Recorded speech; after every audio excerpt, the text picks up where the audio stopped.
Search and analysis being के कभी raw के आप किसी अधिकारी से कभी मिल ही नहीं सकते, क्योंकि रॉ का कोई अधिकारी अपने नाम में रॉ लिखता ही नहीं, वो कैबिनेट सेक्रेटरीट के रूप में काम करता है। आप जीवन में कभी किसी रॉ के ऑफिसर से नहीं मिल सकते, क्योंकि उसका जो आई कार्ड है वो कैबिनेट सचिवालय का है, वो कैबिनेट सचिवालय के लिए काम कर रहा है। लेकिन हकीकत की बात है, किसी दिल्ली के प्रोफेसर के खिलाफ ये आरोप था कि ये पाकिस्तान में कुछ दस्तावेज उपलब्ध कराते हैं रिसर्च के नाम पे, तो रॉ का एक ऑफिसर रिसर्च स्कॉलर बनकर गया उनके पास, ये जांच करने के लिए इनको इस विषय में कितनी जानकारी है और कहां से इनके स्रोत हैं। ये इंटेलिजेंस के फंसाने के तरीके होते हैं। कौटिल्य सबकी व्यवस्था करता था। अगर आपका इंटेलिजेंस तगड़ा नहीं है तो न तो भ्रष्टाचार रोक पाएंगे और न ही विदेशी शत्रु से अपना सामना कर पाएंगे। और कौटिल्य ने कहा है कि टेस्ट होगा, जो सिविल सर्विस होगा टेस्ट होगा। टेस्ट 3 प्रकार का होगा। टेस्ट 3 प्रकार का होगा। जो भी प्रशासनिक अधिकारी होंगे, पहले टेस्ट 3 प्रकार का होगा। अर्थोपदा,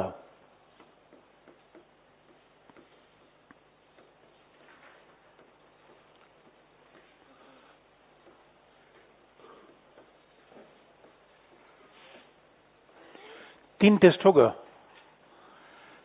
कितने? अर्थोपदा, कामोपदा, भयोपदा। इसका मतलब है जो कम से कम अधिकारी हो, व्यक्ति को 3 तरीके से फंसाया जा सकता है। आप याद रखिए जीवन में। अब कई बार इसका लोग बस इसलिए पॉलिटिक्स पढ़ के आप धूर्त बन सकते हैं और धूर्तों से सतर्क कर सकते हैं। 2 तरीके हैं, मैं केवल ने पहले बता दिया। इसे कौटिल्य का ज्ञान शिक्षा ज्ञान है कि नहीं है। इसलिए कहा जाता है कि पॉलिटिक्स पढ़ने वाला व्यक्ति फंस जाए फिर तो गड़बड़ी बात है। पॉलिटिक्स पढ़ने वाले व्यक्ति फंसाता है, फंसता थोड़ी है।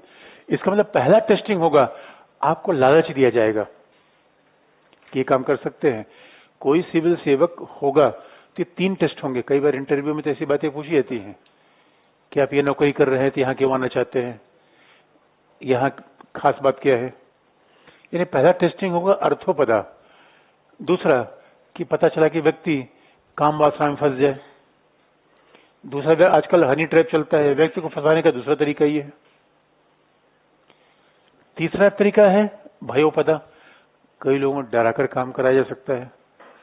तो अधिकारी तीनों भय से दूर होने चाहिए, वही अधिकारी हो सकते हैं।